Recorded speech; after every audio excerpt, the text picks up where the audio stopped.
Good afternoon from IIT Gandhinagar. We continue our course on Indian knowledge systems. The Indian Web of Arts and Aesthetics is this year's theme. And we are very glad to have today and tomorrow with us Dr. Vishwa Adluri.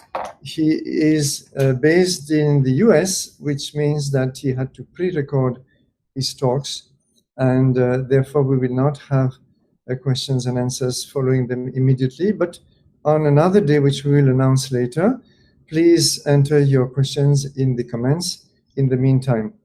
You can see his profile right there in the description of the YouTube session, so I will not repeat all the details. I just want to say that he's authored several very important books and studies, in particular on German Indology, and this is the Ney Science, co-authored with his collaborator Joydeep Bakshi. And in fact, these two sessions are kind of conversations with Dr. Joydeep Bakshi, who interestingly sits in Germany at the moment. And also a number of studies on the internal structure and composition of the Mahabharata, to which he has devoted many years of research, throwing a lot of new angles, new perspectives in the meantime. And Mahabharata is, of course, very central to the theme of this course, because it was one of the important instruments in the weaving together of this web that the course is referring to. With this, we will now listen to Dr. Vishwa Adluri in conversation with Dr. Joydeep Bakshi. Welcome, everyone. This is Vishwa Adluri. Hello, Joydeep Bakshi, who is with me from Berlin, Germany. Must be late for you. So without further delay, let us begin this presentation. I would like to thank Mikhail Danino, and I welcome all of you at IIT Gandhinagar for joining us this evening. So I would like to begin by saying a few words about the Hindu textual tradition. In comparison with monotheistic religions, it is often said that Hinduism is not a proper religion of the book, that there were many sects of Hinduism, there are many gods, many types, many philosophies, and scholars have gone so far as to propose a generic title such as Religions of South Asia, rather than simply call it Hinduism. All those scholarly debates aside, we both know, or we all know, what we mean when we say we are Hindu, or what a text means when it calls itself a Hindu text.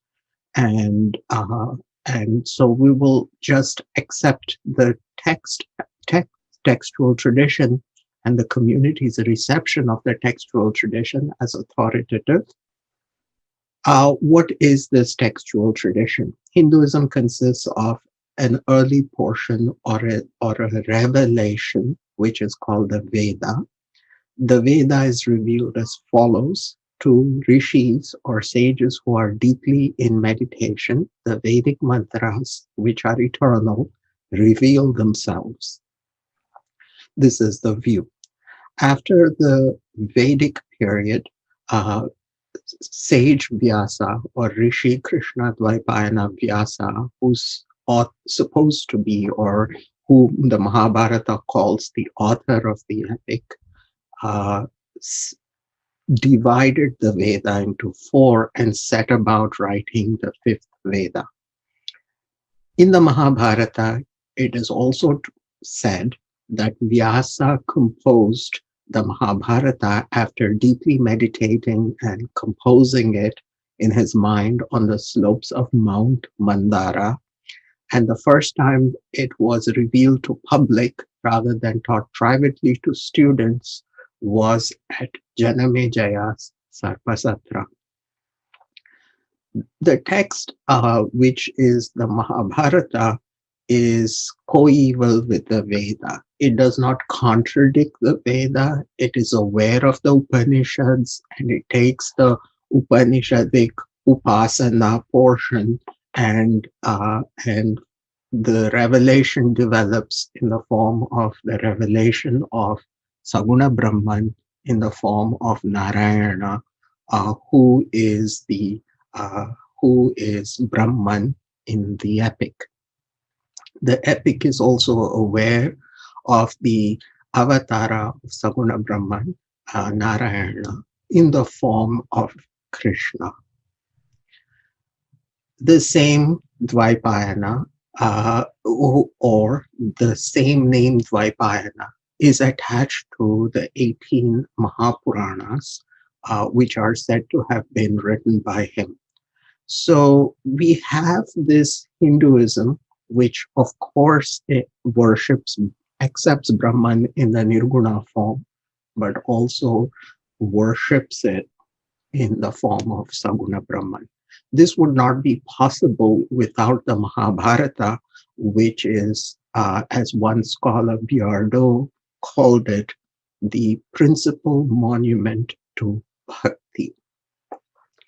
So as throughout this presentation, we will be talking about the Mahabharata simply because it is our specialty, but wherever necessary, we will also talk about the Ramayana and sometimes about the Bhagavata Purana. So Joy, would you please put up the PowerPoint? Mm-hmm. So let me begin with the screen share. I hope is this visible? Yes, it is. Thank you. Excellent. So let's begin right away. Along with Vishwa, I would again like to thank Professor Michel Danino at IIT Gandhinagar for inviting us. And we decided to not only have a presentation, but also have a kind of conversation around the Mahabharata so that it's not boring. It's not just a lecture, but we wanted to make it somewhat interactive with questions going back and forth. And the PowerPoint is there only as a kind of guide to a conversation. So let me go ahead. We're talking this evening mainly about the Mahabharata, as Vishwa said, but also about the Ramayana. Both Hindu epics work to integrate India. In the most obvious sense, they do this geographically by referring to a land called Bharatavarsha. And on the right, you see a map someone has made of all the places that are mentioned in the epics. I think this is specific to the Mahabharata. But the two epics certainly have a consciousness of the geography of India. They also integrate India culturally because these narratives are recognized throughout India. They are the basis of festivals, performances, however local and individual the traditions, the stories are recognizable to people across India. And of course, the most important ways they do so is religiously and philosophically. Now, it's not just that the epics integrate India, but their very dissemination tracks the life of Hinduism in the sense that they are pan-Indic epics with pan-Indic textual traditions. On the right, you see a map of India, modern-day India. This wouldn't, of course, have been the borders at the time the Mahabharata was written, but it's simply to give you a geographic location or sense of geographic space. And then you see a phylogenetic tree that a scholar made of the different versions of the Mahabharata. This is specific to a small unit of the Mahabharata. And here you see a tree with the different manuscripts and their variation from the critical edition. And the interesting thing is when you sort of overlay one over the other, you see how that epic has spread.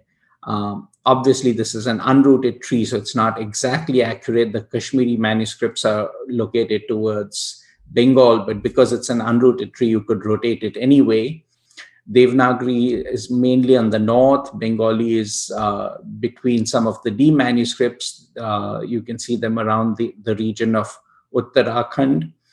And then the southern manuscripts are, of course, pointing to the south. That's the Malayalam with the M, and the G are the Grantha manuscripts, the T being the Telugu manuscripts. So it's simply a visual representation to give you an idea of the way the epic has been taken up. Although it is the Sanskrit Mahabharata, Sanskrit can be written in many different scripts. And in all these regional scripts, you had the Mahabharata was copied, disseminated, handed down. and of course expanded and regionally localized also. That's the third point on the left. The texts even allow for regional variation and growth. And then you would have phenomena such as people traveling and bringing manuscripts with them, or in a center of a Hindu intellectual life like Kashi, for example, many manuscripts would collect. And so these pan-Indic variations would then be combined into new manuscripts and spread across India. So there's a real life of the text behind what we now see as a kind of one Mahabharata, that the text has been flowing along the, let's call them the arteries or the blood vessels of India, of Indian intellectual life for a long time. This is V.S. Suktankar. I just wanted to introduce him to those of the students who don't know who this man was. He was the person, the architect of the Mahabharata Critical Edition project, the first general editor, and the person who edited the first volume, Adi Parvan, the first book of the Mahabharata, and also the Aranyaka Parvan, and sort of was responsible for teaching, instructing, and laying out the entire project. So really the person behind the whole project. On the left, you see a very famous quote that he wrote. This was shortly before, I think, his death. And he says that in our present pseudoscientific mood, we may be tempted to discard this great book, thinking that we have outgrown it. And that's really a common sentiment, because we think the Mahabharata is so childish, or, we're so advanced, we've outgrown these simple narratives. These are stories that your grandmothers might tell you. But in fact, there might be more depth and more mystery to this text than we're aware of it. And then Suktankar goes on to say that this would be an indication of our will to commit suicide, national suicide, the signal of our national extinction.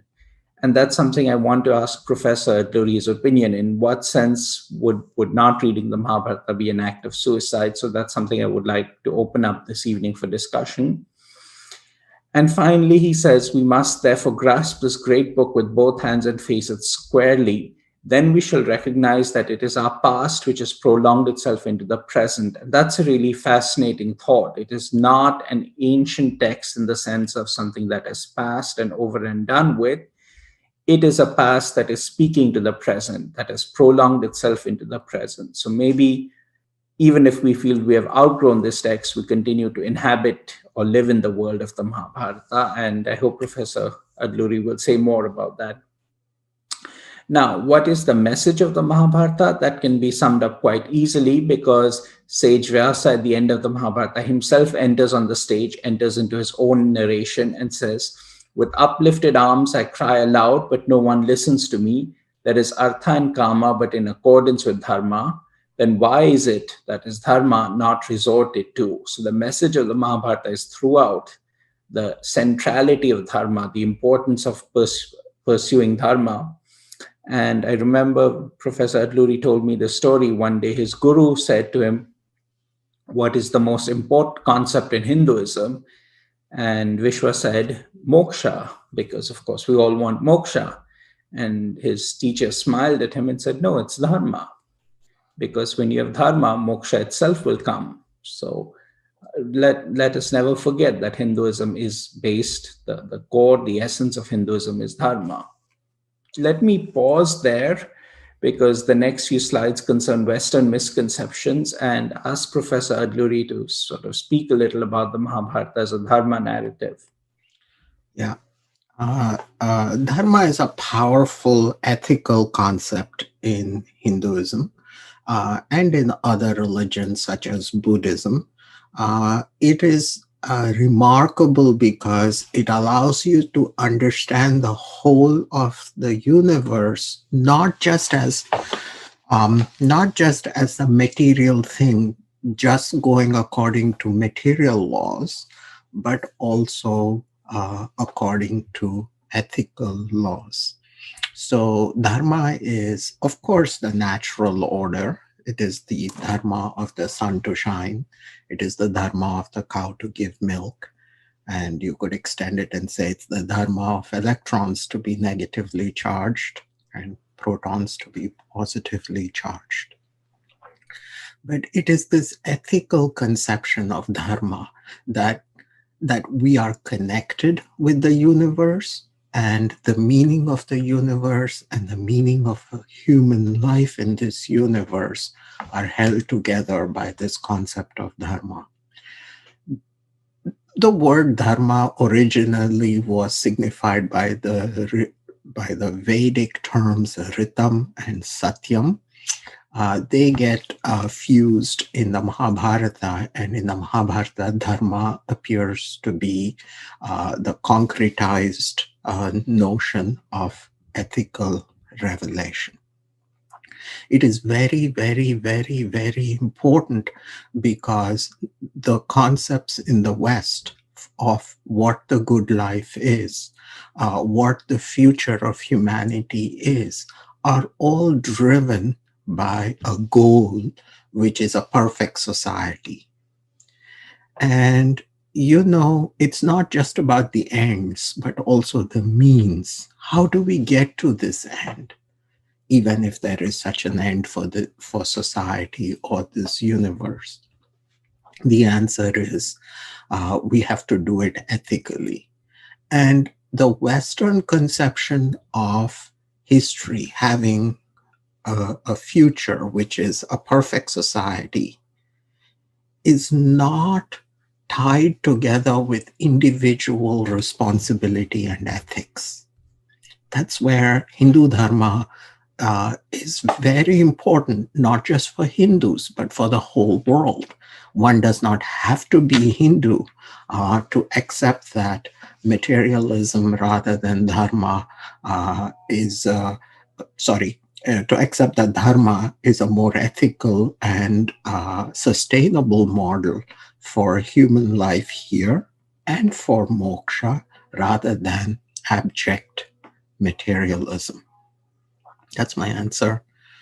Thank you. So let me then continue with the screen. I have more questions about Dharma, but we'll make time at the end for them. So let's go back to Western misconceptions. We just briefly want to brush up against this because when Suktankar is talking about the present pseudoscientific mood, which might discard the Mahabharata, he of course has in mind the so-called scientific text historical method and Western scholars' interpretations of the Mahabharata according to a historical scheme. So Western scholars really misunderstood the way that the great narratives of a nation integrated. They did understand the epics as national epics, but national had a specific meaning at that point in the 19th century in Europe. And so they really understood nation as equivalent to race, a folk, and they wanted to see the Mahabharata as a national epic in the sense it was the story of the national triumph of the Aryan race over dark-skinned aboriginals or native people in India. And so they interpreted the Mahabharata as this great saga of the Aryan people, and not just of the Aryan people, but also of the Indo-Germanic Greek people, because they thought it was part of an original epic tradition that was common to all three people. So you can see how they were really integrating the Mahabharata into their own national, or rather nationalistic narrative. When it came to the Hindu epics themselves, they of course do not stand up to this interpretation, or rather they fight this interpretation because there is a lot in the epic that is not purely Indo-European in the sense that these scholars meant it. And so to explain everything in the epic that did not fit their thesis, many of them came up, or really all of them came up with the thesis that Indian society was a composite of the Aryan element and the aboriginal element, or the dark element. There were various sort of not very flattering terms. Some of them called it the Negroid, the Australian element. All these terms were used. And so they said that anything that sort of harkens to Christianity or to Western ideas of rationality, progress, historicism, materiality, all that is the advanced Aryan element. And it's not just one option, it is the course of rationality. And whatever does not fit in with this conception must have come from the dark side. Now, we all know the effects of Aryanism in European history, and race continues to be a problem for us today. So there's not really reason to dwell on that, but I just wanted to set this up. Let's now look at some examples. Can I say something? For those of you who are listening, we hear about Aryan, and the word for Sanskrit speaking or educated Indians is that the word Arya means noble, or those who are worthy of being associated with. That's the meaning of the term. And that's how Bhagavad Gita uses it when it says Anarya Jushtama Swargyam in the negative. So, but race is a European concept. It divides humanity into different classes. The white race is justified as being not only the best, but also the normative race. And by the standard of white, all other races are considered to be degenerations. So we should not let our view of Aryan confuse with the Western scholars' view of what they meant by Aryanism. It is a racism. It is a racial superiority narrative, and it is pugnacious. It wreaked a Holocaust in Germany. Even to this day, as Professor Bagchi said, in the United States, the most advanced country, we have problems with racism. So what these scholars are propounding, and I'm sorry to say even some Indian scholars, I just saw a book by Romila Thapar on this subject. This is really bad stuff, this whole Aryan theory. It's not, we Hindus are supposed to be called upon to be so dharmic that we really must deconstruct this term. We shouldn't be just fighting that we are the original Aryans. We should just say we are human beings and we should follow Dharma. Please continue. So I wanted to give you an example of how this is specific to the Ramayana. So the Ramayana, many of you know the story, or all of you really should know the story, was read by Albrecht Weber, a German scholar, as based on a germ of historical truth. And he thought that it is the story of the invasion of Aryan culture into the south. Rama represents the Aryan culture, and he had a whole allegorical interpretation of the text, which he claimed was the real interpretation. Because Sita means furrow, he said she represents the agrarian economy of the Aryans, and they are bringing civilization and farming or agricultural techniques to the south, and they're opposed by the aboriginals, and the aboriginals fight them. And among the aboriginals, there are those who fight them, and they're represented then by the conquering Aryans as demons, as Rakshasas. And then there are those who sort of make treaties, peace treaties, and aid them in their conquest of the south. And because they were helpful, they're now represented as monkeys, which, although they're better off than the demons, this is still not a flattering comparison, because the aboriginals struck the Aryan peoples as remarkably ugly, as monkey-like, ape-like. Unfortunately, I don't have a slide here, but I really should have put it here, of a comparison of the European head compared to the African head, to the head of a chimpanzee and an ape. It's a slide that was done by a theoretician of race. And I think it's very interesting to keep that in mind, to see where this prejudice is coming from, that the aboriginals look like monkeys, that aboriginal features are ugly, the Aryan features, being European or classical, are naturally beautiful. Of course, if you look at the man on the left who made these comments, he really should not be the judge of any kind of beauty pageant, but this is how matters were. This, of course, is a bizarre interpretation which won't hold up to examination, because as we know, Lanka is represented as a highly advanced culture. Ravana himself is a Brahmin.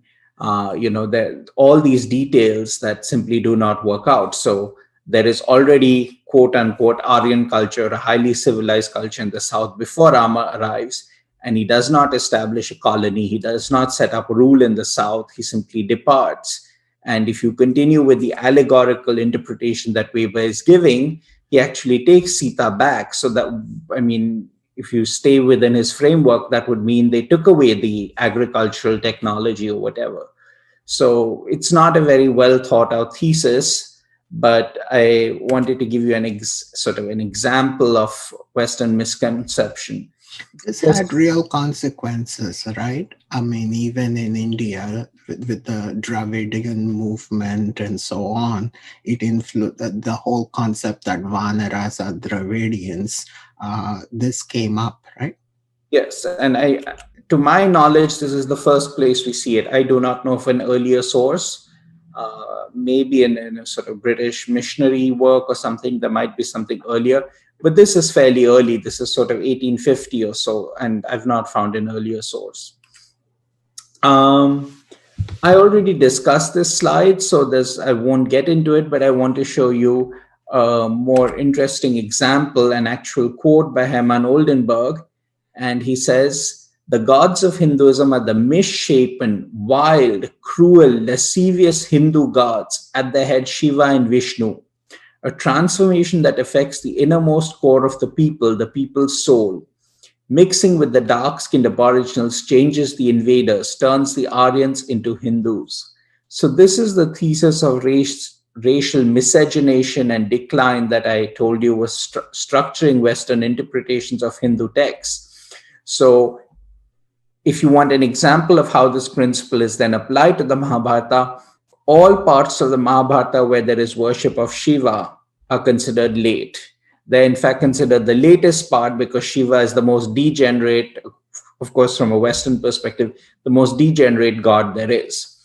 Portions that worship Vishnu or refer to Vishnu are late, but not as late as the Shaiva portions of the text. So this is the so-called text historical method of interpreting text, where you make up an a priori scheme, in advance of any knowledge or evidence. You just make up a hypothesis of how the text must have grown or how Indian culture declined racially, and then you partition the text according to the scheme. What is left is the core of the epic, is this Aryan race war. And we'll see an example, or rather we'll see the originator of that thesis in a bit. Many Hindus today feel conflicted about the question of whether we have only mythology and not history, and whether Mahabharata war really happened or not. For this,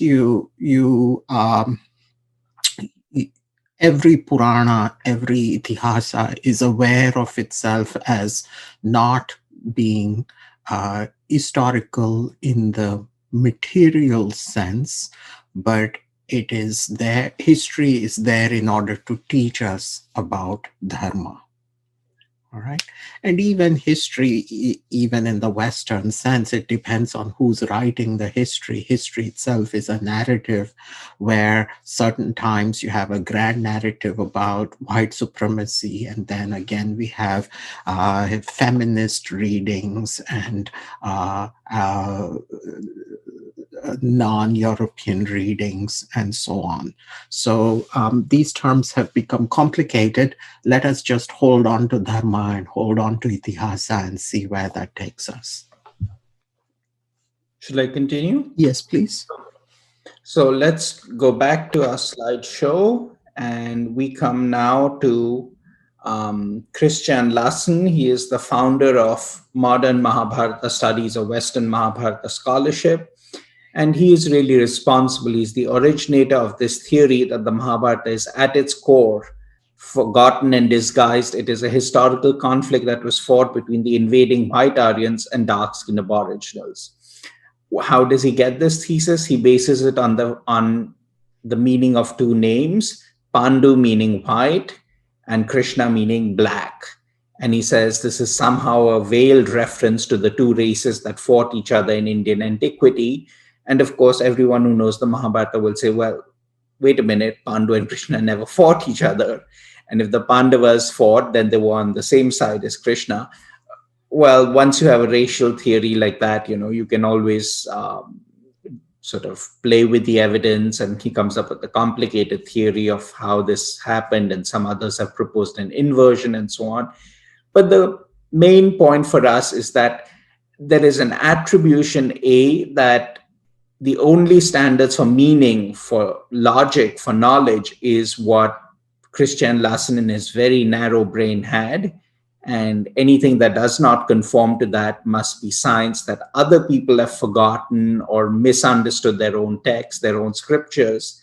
And hence we now have to recover the original details from, we have to carry out a deconstructive labor on the texts of others and show them the true meaning of their text. So there's a kind of doubled racism here, right? There's the racism of the Aryanism, but there's also racism towards the modern Hindu or the modern Indian, saying that they are not in possession of their truth. They do not know what is contained in their texts. How did Larsen make this theory up? Well, as I said, the Mahabharata, a very small portion, though it is about the Great War, the war only sort of covers a certain portion of the text, and you have extensive narratives both before and after the war. So the war is really not as central as it seems on first glance. And to make this thesis work, Larsen had to discard most of the Mahabharata. So the mythic historical narratives about kings, the cosmology and stories about gods, and the didactic discourses, etc., according to him, were all introduced later when the Brahmins took hold of the text. And why would the Brahmins add this material? Because they realized this text was very appealing to the Kshatriyas, the Aryan warriors, and they wanted now to educate them, or rather sort of brainwash them into following their Brahmanic system. And so they added all these stories. Again, they're facts that simply do not square up, but these are not people really interested. They're ideologues. They're not really interested in the facts. So this is simply a listing of the chief prejudices that block the way to understanding the Mahabharata as a text. We won't spend a lot of time on them because we basically covered all of them in some way or the other. And this is the book that Ashish Dhar in the video was referring to, The Nay Science. It's a very detailed reconstruction of 200 years of German Mahabharata scholarship and the kind of debates, the nationalist and the racist and the anti-Semitic debates that were in the background that were motivating the scholarship. There is a South Asia edition, but hopefully Ashish Dhar, who did the wonderful video for Upward, hopefully he will sort of extract more and make more videos from it. All right, so let's come now to the first session, or rather the part 2 of the first session, which is editions of the epic. As I mentioned at the outset, this is sort of an entree into the Mahabharata. We're just going to give you the basic materials you need to study or to read the epic, discuss some major issues in scholarship, and then in the second video, Vishwa will go more into sort of cultural aspects of the Mahabharata. Let's go briefly through the editions. These are the main editions of the Mahabharata currently available: the Calcutta, the Bombay, the Pune, the Kumbakonam, the Gita Press, the Southern Recension, and the Critical Edition. The Calcutta edition was the first printed edition of the Mahabharata. Before that, there were only manuscripts which had to be copied, transcribed by hand. Bombay was published twice. The Pune edition was edited by Kinjavadikar, so it is also known as the Kinjavadikar edition, and it contains Nilakantha's commentary. And then you have all the other editions of them. The most important for us is the Critical Edition, which is a genealogical reconstructive edition, and it reconstructs or sets out to reconstruct the archetype of the tradition. That is the oldest state of the text that can be reconstructed based on the available manuscripts we have and using well understood philological principles. Today, we won't get into details of the Critical Edition, but I will show you how to use that edition. These are the translations of the Mahabharata. The Ganguly is widely available on the internet. You can download it and read it. It is probably based on the Calcutta edition, but it is a rich and wonderful translation. That is a revision of Ganguly, and then you have the Van Buitenen edition, which is a continuing translation of the critical edition, and Vivek Debra has also completely translated the critical edition.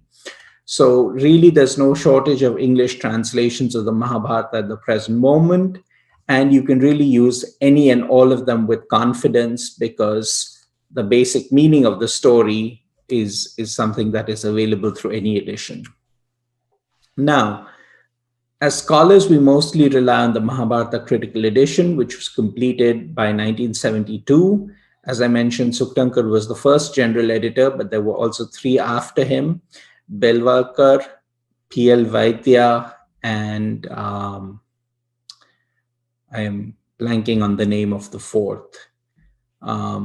There were 18 major books and 19 volumes. Note that although the Mahabharata has 18 books, these and the Khila, the appendix, the Harivamsha, these do not correspond to the 19 volumes, because some books of the Mahabharata, like the Bhishma Parvan, are very large, others like Sabha are very small. If you look at the extent of the critical edition, you get a better sense of this distinction, because let's compare, for example, the Shanti Parvan, which is nearly 13,000 verses, with one of the smallest Parvans, the Mahaprasthanika Parvan, which is just 106 verses. So you see how enormous the range of text or textual portions of the Mahabharata is. And when you put all those 19 volumes together, this is what it looks like. This is sort of the weighty Mahabharata critical edition. Now note that this is not the size of the Mahabharata as a text or as a narrative. It would be easy to look at it and say, that's the entire Mahabharata, that's the largest printed work available. That would be incorrect, because this is a critical edition that has retained all the variant readings found in the manuscripts examined for the edition. So it is much, much larger than any extant Mahabharata edition, because it is in fact the superset, the sum total of all the Mahabharata editions, and it has extracted all their information and arranged it systematically. In, I think, around after 1970, Bhandarkar Oriental Institute actually decided to publish just the constituted text of the Mahabharata, and that's a much slimmer set of volumes, and that is available. That is the Mahabharata without its critical apparatus. You can read it as a text. If you're not a scholar, you don't necessarily need the critical apparatus, but then remember that you also lose a lot of richness of the Mahabharata tradition, because there's some interesting narratives only found in certain recensions of the epic. This is a stemma codicum of the manuscripts that Suktankar used for the Adi Parvan, and he organized it into this tree. It shows how, starting from the archetype, which is up here, I've gone ahead, the text has descended through the northern manuscripts and the southern manuscripts, and the editor looks at all the manuscripts available to him, that is the line of manuscripts, the 9 groups on the bottom, and he makes certain inferences based on their genealogical relationships. He makes certain inferences about what the reading of the ancestor would be of the archetype, and then he reconstructs the readings. So above you have verse 20 from the first book of the Adi Parvan, from the first chapter of the Adhyaya, the first chapter, the first Adhyaya of the Adi Parvan. And the editor is very confident of having reconstructed the reading of the archetype, except for a few words which he has underlined with a wavy line or a curly line, where he's saying that the readings of the 2 main recensions, the northern and the southern, do not agree here. So you have a technical term for this in textual criticism as crux. And because you have a crux, either of the 2 readings could be valid, and therefore the editor is telling you that I'm not certain about the reading here. Yeah, so if you read the Mahabharata critical edition, reconstructed verse here, look down here, he gives you all the variations in the different manuscripts. So this is what is adding the bulk to those 19 volumes that you saw in the previous slide. And these are the different manuscripts like Malayalam, Grantha, Telugu, Devanagari, Sharda, Kashmiri, Nepali, and so on, which we have the manuscripts for. And Suktankar took the Malayali manuscript, which is all the way in South India, and compared it to the Sharada manuscript from Kashmir, and constructs laboriously, line by line, to create the ancestral reading of all the Mahabharatas that have descended, all the versions of the Mahabharata that have descended from it. Continue. Continuing. So the critical edition lets us confidently state that the Sanskrit Mahabharata is not comprised of an Aryan core with additions of Krishna, Bhakti, etc. There is just no basis for thinking that the former, the alleged war narrative, is older or more original or more historical than the rest of it. Despite continuous addition, the Mahabharata has been quite faithfully transmitted. So yes, there's been inflation. Yes, narratives have been embellished, but the basic meaning of the story has not changed. And this is quite self-evident to anyone who is sort of steeped in a culture. It's very hard to change the foundational narratives of a culture. You cannot do it even after thousands of years. So the idea that some Brahmins got together and tricked the poor, honest, simpleton Indo-Germanic peoples into following Hinduism is a little far-fetched, and it's a projection of the German scholars' anxieties. Yeah, and also it's not just narratives, right? It is also philosophy. So Krishna Bhakti is, for example, as old as the Mahabharata. So it is not just, let's say, about 75,000 verses of the Mahabharata are demonstrably from the archetype that have been preserved. And only about 20,000 verses have been added. And these additions are not just random additions here and there. They are whole stories or whole passages that get inserted in the hope of explaining the other verses.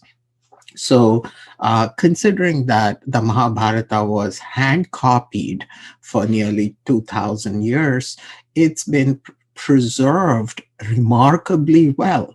75,000 verses have survived continuously through history to reach us in the present day. There is no other manuscript tradition in the world that is of such a magnificent scale. So just on that, we have to have respect for the Mahabharata as one of those incredible texts that we have that defies our belief. Continue. So continuing, now we come to the critical edition itself. Since we've seen what its importance is in sort of restating and defending the traditional reception of the Mahabharata. This is V.S. Suktankar. I already spoke about him.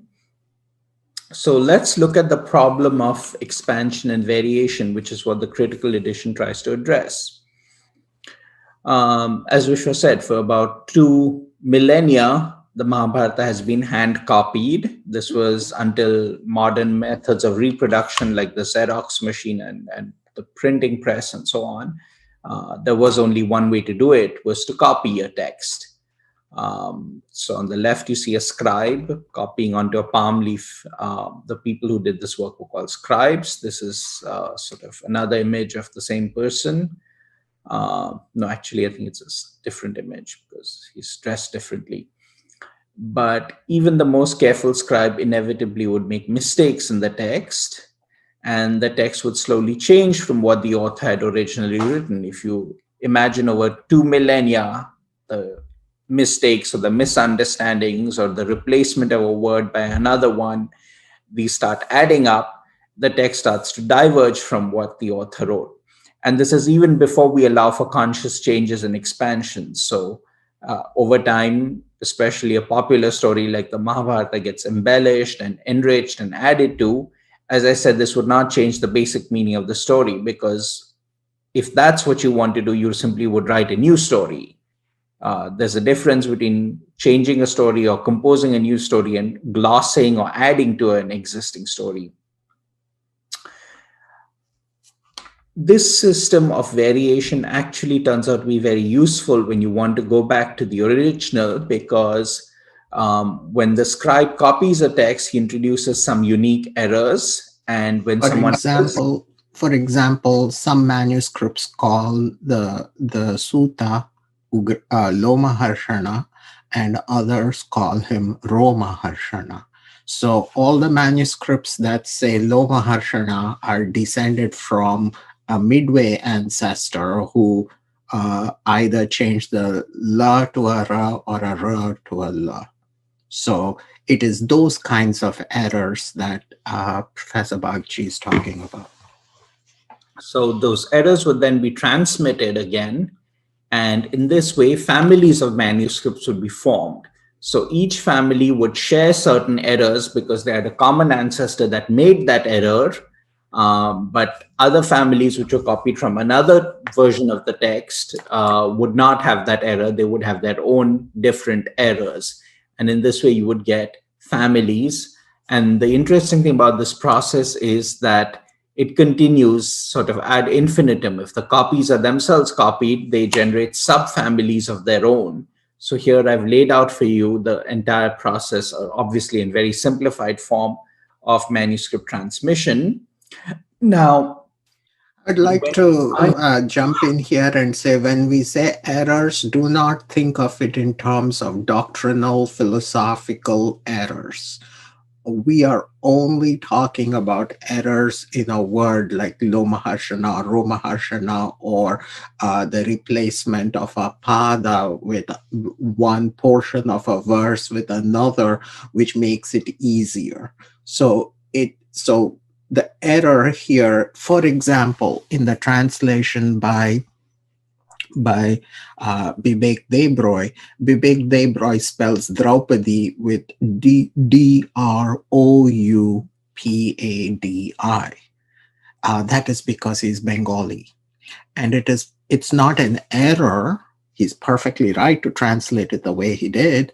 But when we try to reconstruct, those errors become markers for us, minute mutations in the text that allow us to go for reconstruct the manuscript. Continue, Raja. Okay, so the same process then when we try to reconstruct the descent of manuscripts can be done. Because unique errors identify manuscripts as members of a family, when we find certain significant errors within manuscripts, we can reconstruct the genealogical descent of surviving manuscripts. The term significant error again would make you think that it's a philosophically meaningful error or the like, as Vishwa said. That would be incorrect. By significant, we only mean it signifies something for the genealogical descent of manuscripts. So an error that two scribes might independently make, or small orthographic changes, would not count as significant errors, because different groups of manuscripts could make them at the same time. They could make them independently, and therefore they would not mean these manuscripts were related. To continue, if we had one manuscript of subfamily C and D, we could construct their common ancestor.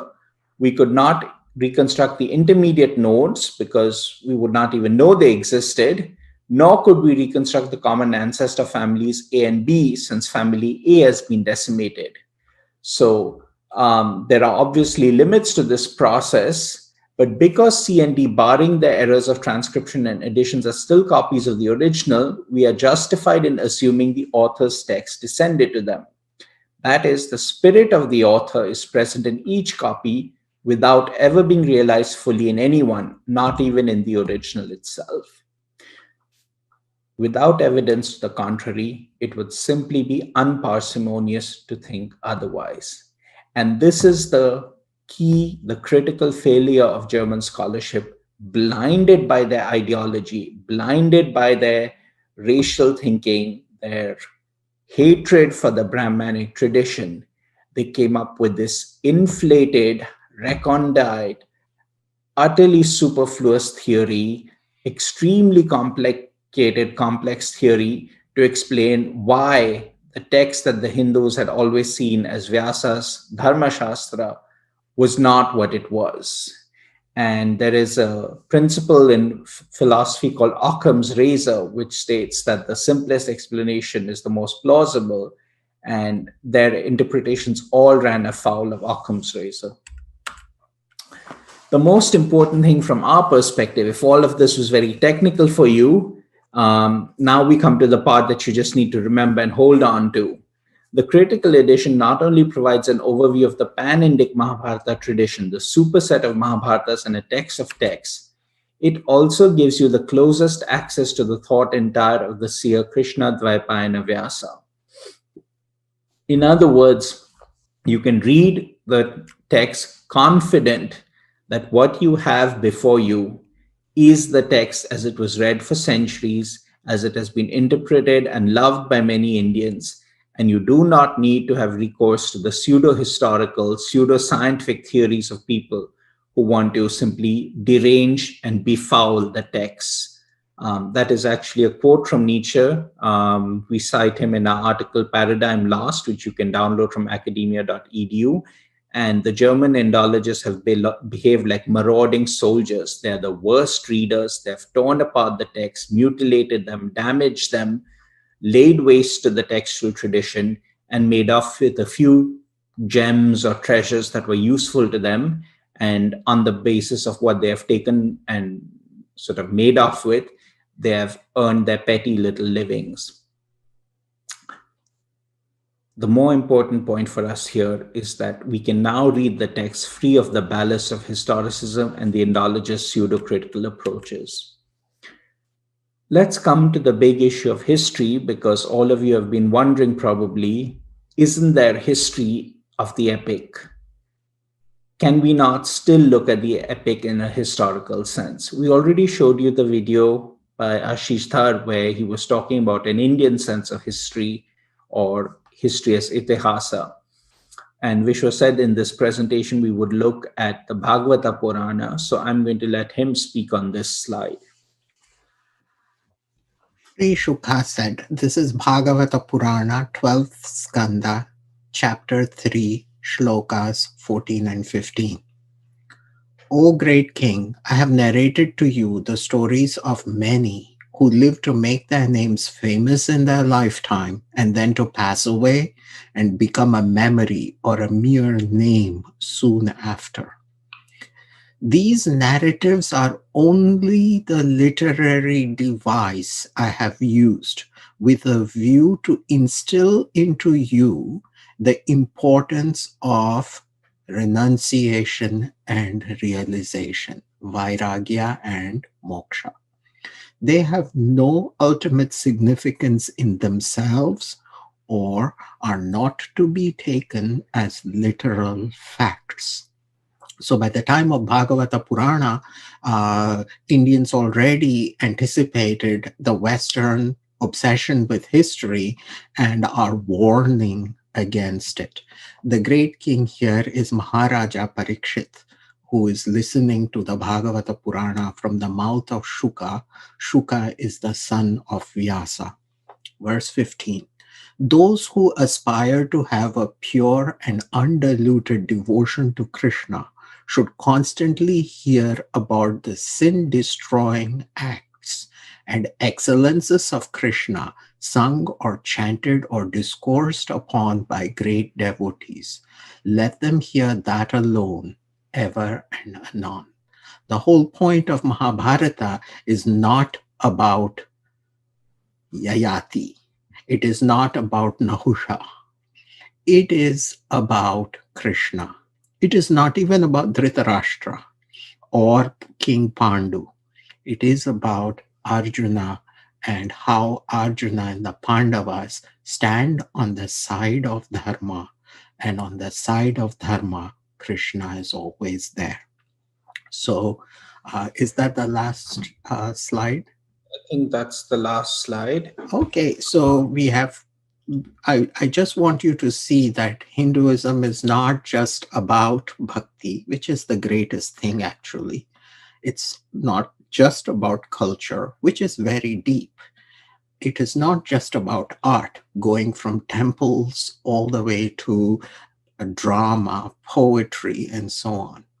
It is about this textual bulwark, the foundation that carries Hinduism, like Garuda carries Vishnu. It is Mahabharata that upholds our Hindu tradition.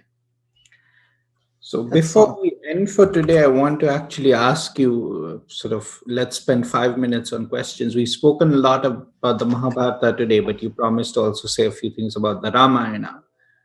Where do you see the Ramayana in relation to the Mahabharata? Ramayana is also a Hindu text. Rama is clearly an avatara according to the Ramayana itself. Again, he's an avatara of Vishnu. So the avatara theory is shared by both. More than that, the whole of Ramayana, not the whole Valmiki Ramayana, but the story of Ramayana occurs in the Vanaparvan, where Yudhishthira is told the story of Rama in the form of Ramopakhana. But more than that, I want to keep with the theme of what we were discussing today, that Ramayana is also a Hindu text, i.e. a Dharma text. Ramo Vigrahavan Dharma. Rama is the personification of Dharma.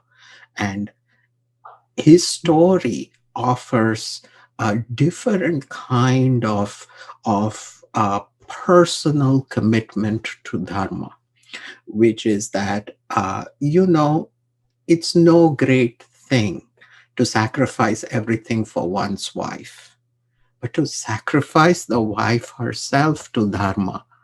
And it's not as if Rama just sacrificed Sita and married somebody else, right? I was sitting there and this professor was telling me about how bad Rama was for sending Sita away, and he was on his third marriage. And I was thinking, without Dharma, can there even be love? I'm not saying that it is ideal. It broke Rama's heart, it broke Sita's heart, it broke their romance down. But what remained standing was Dharma. So as we have consistently been saying, the key word of Hinduism is Dharma. Going from Ramayana back to Mahabharata, the Bhagavad Gita begins with Dharma Kshetre Kurukshetre, and it ends with Mama iti matir Mama. There are a few more verses, but that's the ending of the teaching. Dhar and Ma becomes Dharma. So the continuous message of Vyasa, hands uplifted, saying Dharma is everything, Dharma is everything, echoes also through the Ramayana. And Hinduism may have many forms of Saguna Brahman, 5 forms of Saguna Brahman. They accept various devatas, devatas of natural elements, devatas of the sense organs, and so on, adhisthana devatas. Everything is divine. But the teaching of Brahman and the teaching of Dharma never wavers. And that is why in Hinduism, I can go to a Krishna temple or I can go to a Shiva temple and I do not get confounded or confused. I can love Rama in his particularity. I can love Kali in her particularity, and I do not get confused. This is because of the unified teaching about Brahman in both forms, Pravritti Dharma, or the dharmas of samsara, and Nivritti Dharma, or the dharma of moksha. And both epics teach that. For Ramayana, there's a beautiful book called Adhyatma Ramayana, and if you read it, it is clearly about Dharma. So, thank you. I think we should end here because this was part one of the two-part lecture series. And today we've just laid out the textual basis, the different editions, the problems in Western interpretations, the misguided views that have arisen as a result of Western interpretations, and how having a critical edition lets us safely and confidently now reapproach the tradition and read these texts again. In tomorrow's class, which is about the same length and the video will also be posted, we will then actually be going into the cultural aspects, looking at how to read the Mahabharata and the Ramayana, how to interpret them, how to get this kind of dharma flavor that Vishwa has been talking about. So thank you, everyone. Stay safe. We hope you're all doing well in India, and very soon we shall meet again. Thank you so much. Namaste. Namaste. Bye-bye. Thank you, Joy. Thank you.